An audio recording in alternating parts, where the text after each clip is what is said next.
What's up? Toshi here. In today's video, we're going to talk about Verina versus Shorekeeper. Which 5-star healer is going to be the best in Wuthering Waves, or what character shines in what scenarios? I think that's a very important question to ask.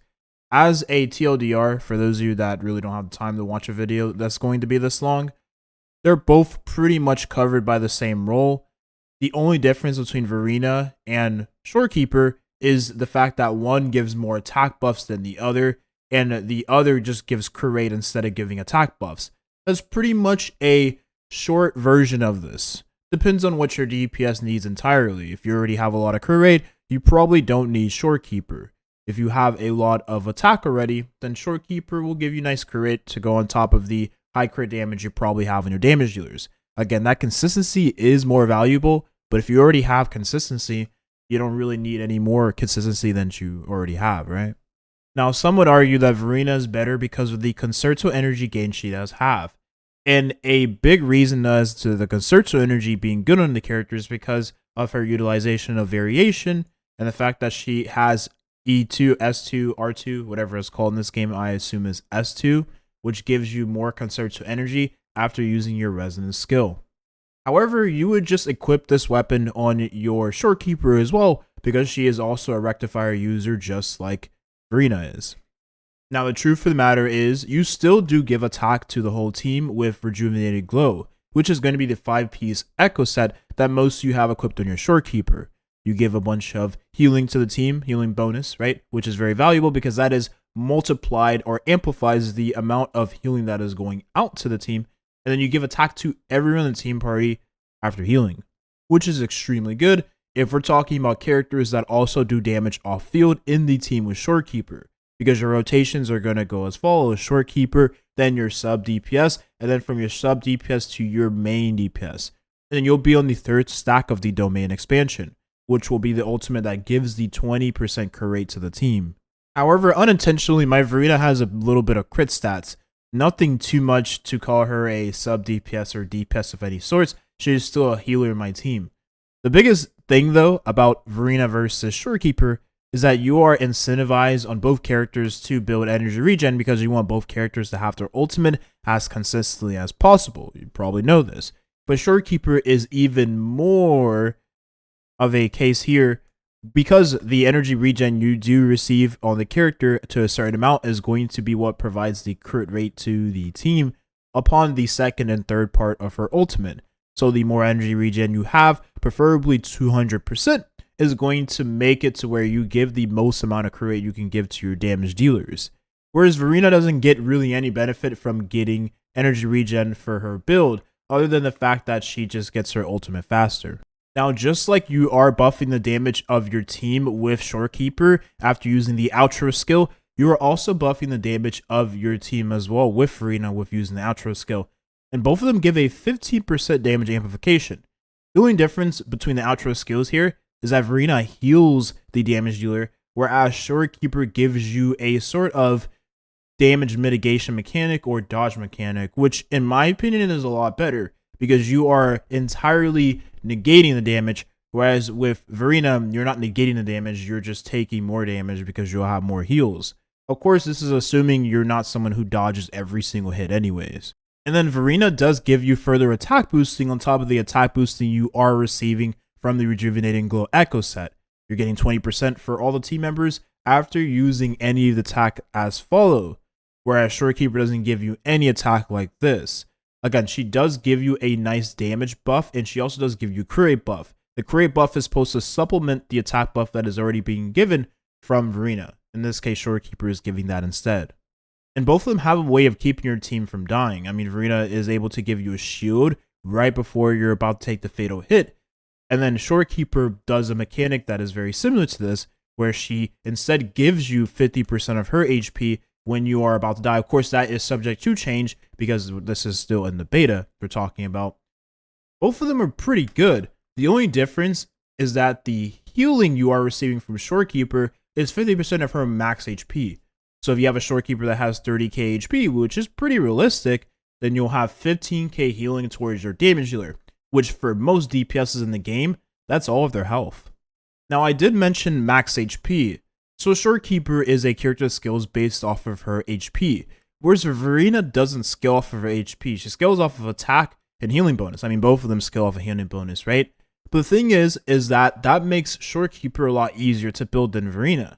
I mean, Verina is a character you want to have a lot of attack on, of course, so you're able to heal your allies relatively quickly after using the skill and then using the Forte circuit or pressing the ultimate and then swapping off. Because again, the healing she does provide is based off of her attack base, and then that is amplified by healing bonus. So the more attack you have, the more the healing bonus is going to then amplify that attack to heal your team. But if you have one character that scales off of just one stat really, and that being HP, and of course energy regen, both of them want energy regen, that makes not only your echo grind a lot easier, but also makes it to where the character is also relatively safe.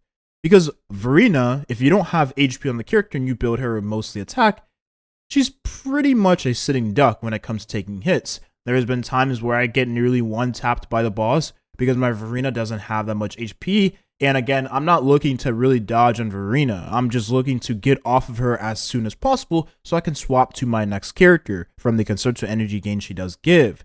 Whereas Shorekeeper, I'm not really going to be worried about ever really dying. And if this is even more amplified with the fact that you also have ways of mitigating the damage you take with the dodge mechanic she does have.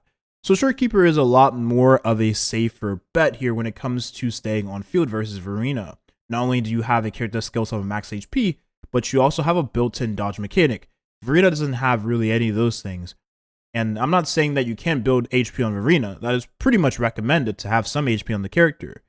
But Verina being able to scale off of attack percentage is a bad thing versus Shorekeeper that scales off of HP.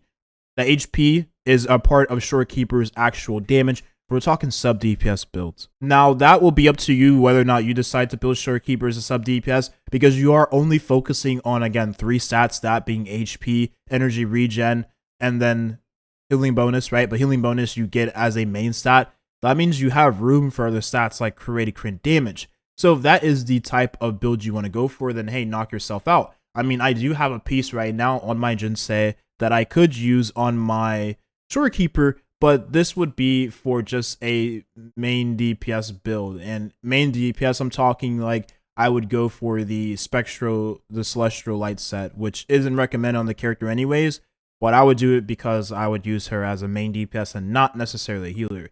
A healer for me would be a second thought, or afterthought rather. And maybe it's not the worst thing in the world because, again, with the amount of HP she is going to have, you might come to the point where you have too much healing. If you have too much healing, because your damage dealers are going to only be really half of the HP of your Shorekeeper, then you are benefiting from having her on a sub-DPS build, which is something you have not been able to do on Verina, because it's just very hard to do so. Again, you need so many different stats, and you really don't want to overfarm for a character like Verina anyways. You can see I kept her at level 60 despite her giving a very nice shield if I'm close to dying. I never really needed to have this in the first place, but I understand that I'm the exception to the rule. A lot of you may need this because this does help you in the endgame contents, whereas I never really seen a value from unlocking that because my Verina is just here to give attack buffs, damage buffs, and keep the team healthy, and also provide conservative energy, all of which she can do while being level 60, but that's just my opinion. And who's not to say that Verina does get the more value when she does get more copies? I mean, again, we're talking E2S2 that gives you extra conservative energy gain, which means even less field time versus a character we honestly don't know what her field time is going to be as of right now. It could be longer, it could be the same length as Verina, who knows? But this is already in the game and we know how strong this already is.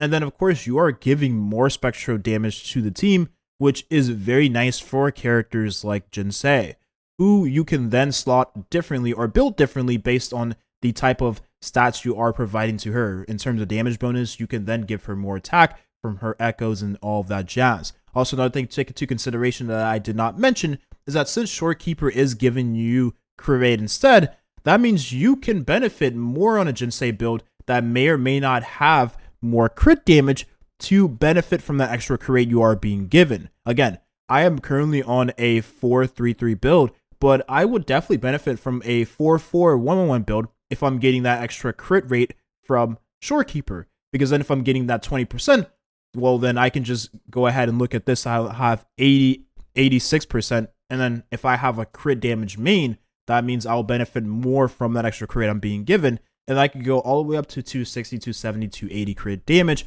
on top of having 80 plus crit rate, which is extremely good for Jinsei. Because we're talking about a character here where most of her damage is funneled into one hit, her resonance skill. And you want to have as much damage going towards that hit as possible. But there goes my thoughts. I rambled for quite a bit. I hope this video was helpful. TLDR, again, for those of you wondering which character is better, it really depends on the type of player you are. I really don't see one character being better than the other. This is the first time I've ever really seen a game make two characters that are very close in terms of power level. One character that is being given to the player pretty much for free a couple of times, and the other character being a character you roll for. I will say the best thing about this, though, that we can all agree with, is that you now have two Verinas, both of which you can slot into two different team parties. That is pretty much the video summed up in one sentence. Thank you so much for watching, and have a nice rest of your day. Peace.